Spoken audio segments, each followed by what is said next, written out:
नमस्कार, 8 PM में एक बार फिर आपका स्वागत है और मैं हूं दर्शपाल गुप्ता। आज 5वें चरण का चुनाव पूरा हो चुका है। 49 सीट्स का चुनाव था जिसमें 6 स्टेट और 2 यूनियन टेरिटरी थी। कुल मिला के हम कहें ये एक बहुत ही महत्वपूर्ण चरण था। ये एक ऐसा चरण है जो आने वाले चुनावों का नतीजा बदल सकते हैं, लेकिन सबसे बड़ी बात यह है यहां राजनीति का गढ़ था। यूपी, महाराष्ट्र, वहां पे मतदान जितना एक्सपेक्टेशन थी उससे बहुत कम हुआ है, क्योंकि सारी राजनीति का गढ़ ये बना हुआ था। उम्मीद कर रहे थे कि महाराष्ट्र में भी मतदान बहुत ज्यादा होगा, यूपी में भी मतदान बहुत ज्यादा होगा, लेकिन कुल मिला के इनका 50 और 60% के बीच में रहा। हालांकि इसमें भी कोई शक नहीं है, भीषण गर्मी के बीच में लोग घरों से बाहर निकले हैं, मतदान किया है, लेकिन फिर भी जिस तरह से मतदान होना चाहिए था वो नहीं हुआ। बंगाल के अंदर 70% से ज्यादा मतदान हुआ है। वहां ये भी एक्सपेक्ट था कि बंगाल में बहुत ज्यादा मतदान होगा, वही हुआ। लेकिन सबसे बड़ी बात जो हम करने जा रहे हैं वो है जम्मू कश्मीर की। जम्मू कश्मीर में बारामूला में पिछले 32 साल का रिकॉर्ड तोड़ दिया है। वहां पे 55% जो है वोटिंग हो चुकी है। अभी फाइनल परसेंटेज जो है शाम को लेट आएगी। जब तक प्रोग्राम रिकॉर्ड कर रहे थे तब तक 55% की पोलिंग हो चुकी थी, जो पिछले 25 साल में भी नहीं हुई। और इससे पहले हम आपको बता दें, सिर्फ एक कॉन्स्टिट्यूंसी में नहीं, हर एक कॉन्स्टिट्यूंसी के अंदर 18 की 18 कॉन्स्टिट्यूंसी जो बारामूला सीट की हैं उनमें सब में रिकॉर्ड पोलिंग हुई है। हम बात है बांडीपुरा में 46.86% हुई है, बारामूला में 39.5% हुई है, बीरवा में 46% हुई है, बड़गांव में 40.71% हुई है, गुलमर्ग में 44.98% हुई है, गुरेज में 35% हुई है, हंदवाड़ा में 54% हुई है, कर्रा में 49% हुई है, कपवाड़ा में 46% हुई है, लंगेट में 51% हुई है, लोला में 47% हुई है, पटन में 44% हुई है, रफियाबाद में 48% हुई है, सोनावारी में 46% हुई है, सोपर में 31.11% हुई है। इसी तरह उड़ी में 50.20% हुई है। कोई भी ऐसी कॉन्स्टिट्यूंसी नहीं है जहां पे लोगों ने बढ़ चढ़कर मतदान ना किया हो। सुबह से लेकर लोग कतारों में खड़े थे और साबित कर दिया है कि कश्मीर के अंदर लोकतंत्र अभी भी जिंदा है और लोगों को भारतीय लोकतंत्र पर विश्वास है। और महबूबा मुफ्ती के उस बयान को नकारा है जिसको हमने भी आपको सुनाया था कि उन्होंने कहा था, जब 38% पोलिंग हुई थी श्रीनगर में, तो उन्होंने ये कहा था अगर कश्मीर के अंदर इतना सब करने के बाद 38% पोलिंग हुई है तो 50% पोलिंग क्या अगले 50 सालों में होगी। उसका जवाब कश्मीरियों ने 10 दिन के अंदर अंदर दे दिया। उन्होंने दिखा दिया है कि 50% से भी अधिक पोलिंग जो है 10 दिन के बाद ही उनको पता चल गया है। और दिखा दिया है उन्होंने उनके उस बयान के वही जिसके ऊपर उन्होंने कहा था कि कश्मीर के अंदर अगर 370 हटा दी गई, 35 से हटा दिया गया, तो यहां तिरंगे को कोई कंधा नहीं मिलेगा, उसको उठाने के लिए हाथ नहीं मिलेगा। लेकिन लोगों ने साबित कर दिया, कश्मीर के लोगों ने, यहाँ तिरंगा आज भी ऊंचा है और भारतीय लोकतंत्र की विजय हुई है। तो आइए अब नजर डालते हैं आज के समाचारों पर। नेशनल कॉन्फ्रेंस के उपाध्यक्ष एवं उम्मीदवार उमर अब्दुल्ला ने लोगों को मतदान करने की अपील की। उन्होंने कहा कि वे बारामूला लोगों से अपील करते हैं कि लोग अपने घरों से बाहर आएं और मतदान करें।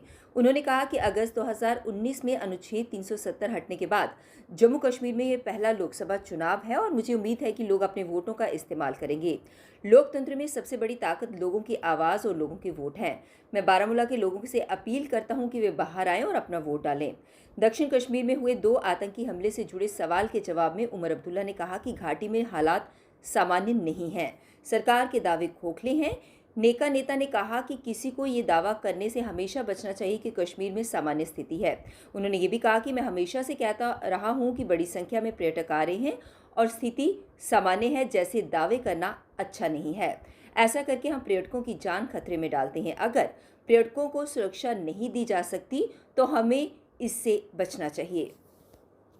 पहले से ही ये कहते आए हैं कि हालात नॉर्मल नहीं है और इन मिलिटेंटों ने बार बार ये साबित किया है कि ये जब कभी जो है हमला करना चाहें ये करते हैं।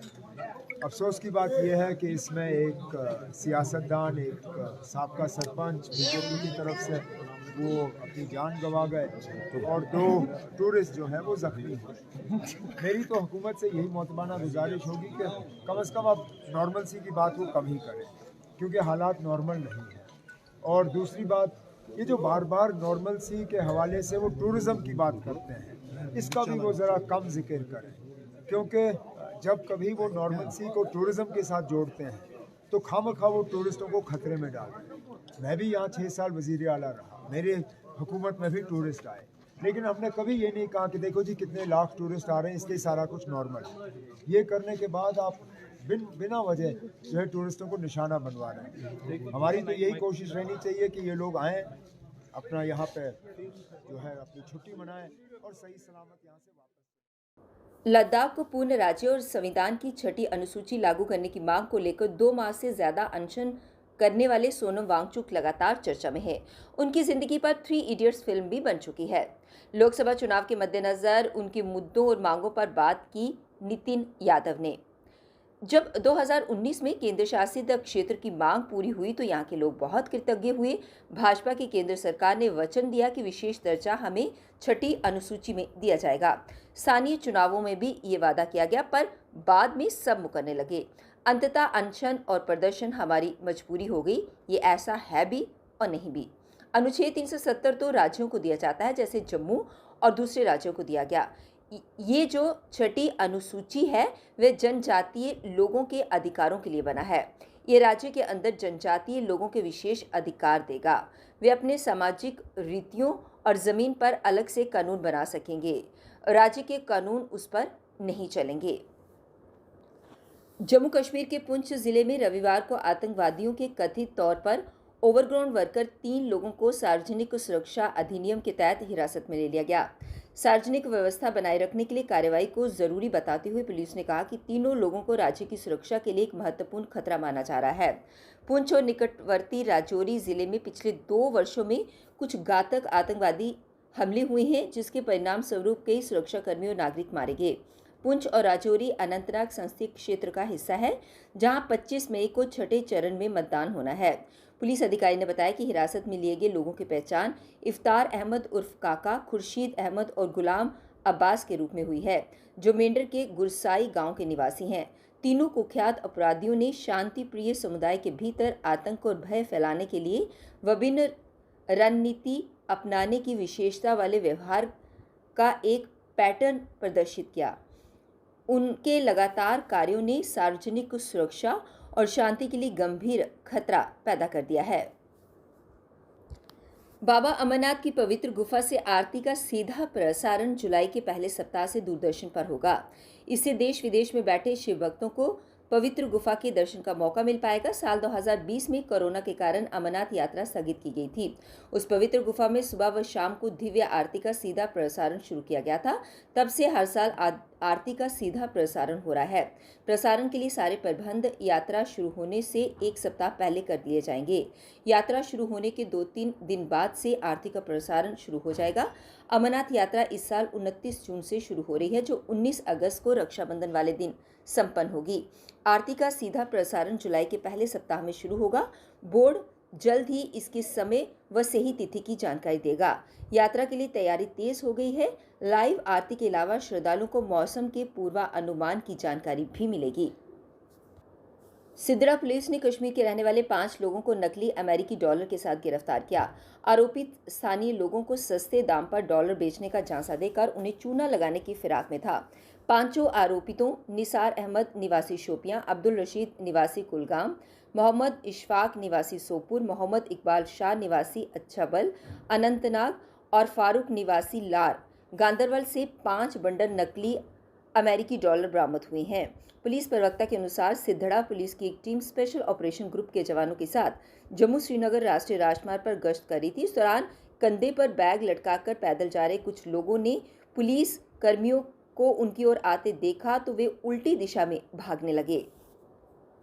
उपराज्यपाल मनोज सिन्हा ने शोपियां और पहलगाम में हुए आतंकी हमले की कड़ी निंदा की है। उन्होंने कहा कि आतंकियों को सजा दिलाने के लिए सुरक्षा बलों को खुली छूट दे दी गई है। उन्होंने कहा कि जम्मू कश्मीर पुलिस, सेना और सुरक्षा बल आतंकियों और उन्हें सहायता देने वाले लोगों की तलाश करेंगे। उपराज्यपाल ने अपने संदेश में कहा कि मुझे आतंकी हमले और पूर्व सरपंच एजाज अहमद शेख की नृशंस हत्या से गहरा सदमा लगा है।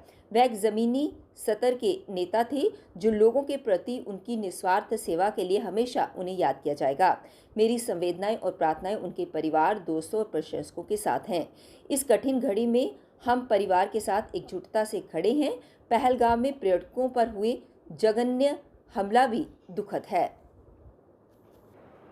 उधमपुर कांग्रेस कार्यकर्ताओं द्वारा आज कांग्रेस की कार्यकारिणी अध्यक्ष सुमित मंगोत्रा की अध्यक्षता में जिला आयुक्त कार्यालय के बाहर बिजली विभाग व यूईईडी डिपार्टमेंट के खिलाफ प्रदर्शन किया गया।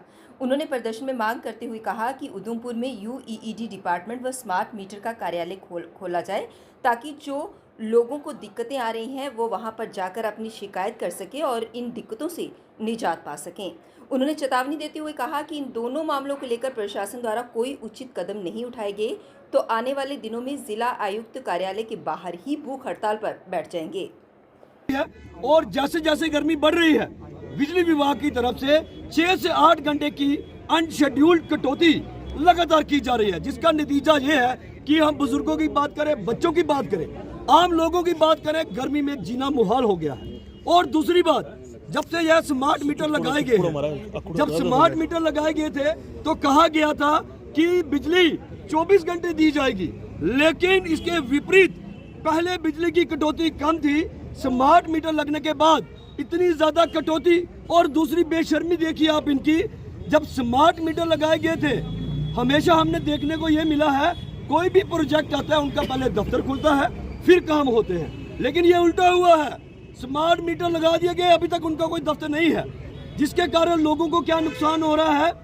स्मार्ट मीटर में कोई तार हिलती है, लोगों की बिजली बंद होती है, लोगों को पता ही नहीं है कि जाना किसके पास है। लोग भागते हैं बिजली के दफ्तर, वह कहते हैं कि हमारा काम नहीं है, ये स्मार्ट मीटर वालों का काम है। और दूसरी बात, देवका प्रोजेक्ट जिसमें 186 करोड़ का घोटाला हुआ है, 186 करोड़ तो आया, करोड़ों का घोटाला हुआ, लेकिन उनके एक्शन कहाँ बैठते हैं आप पता कर सकते हो। जम्मू में, उधमपुर में काम हुआ है, उधमपुर में उनका एक्शन नहीं बैठता, जिसके कारण लोगों को देवका प्रोजेक्ट में जो मेन होल ब्लॉक हुए हैं उनका गंदा पानी लोगों के घरों में आ रहा है, गलियां टूट गई हैं, पीने वाले नलों में गंदा पानी मिक्स होके गंदा पानी आ रहा है, जिससे मुझे लगता है आने वाले बरसात में। न्यू यंग ब्लड ऑर्गेनाइजेशन द्वारा प्रेस वार्ता के माध्यम से लोगों को रक्तदान करने हेतु जागरूक किया गया ताकि रक्त की कमी से किसी की जान ना जा सके। जुड़ जाएं तो किसी को भी रक्त की कमी नहीं आएगी, क्योंकि जैसा है कि ब्लड बैंक में ब्लड नहीं होता किसी टाइम, तो ऐसा वहाँ पर हमारा एक पोस्टर लगा हुआ है एसएमजी में, तो मेरे को उसके परिवार वाले ब्लड के लिए बोलते हैं।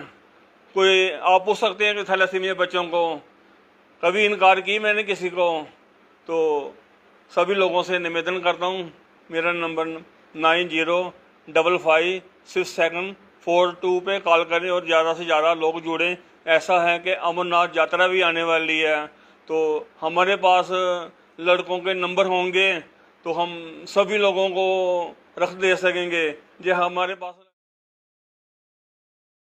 MSME promotion council of India द्वारा गुंजन शर्मा को नवनिर्वाचित चेयरमैन घोषित किया गया। साथ ही रोजगार योजनाएं जन जन तक पहुंचाए जाने हेतु जानकारी भी साझा की गई।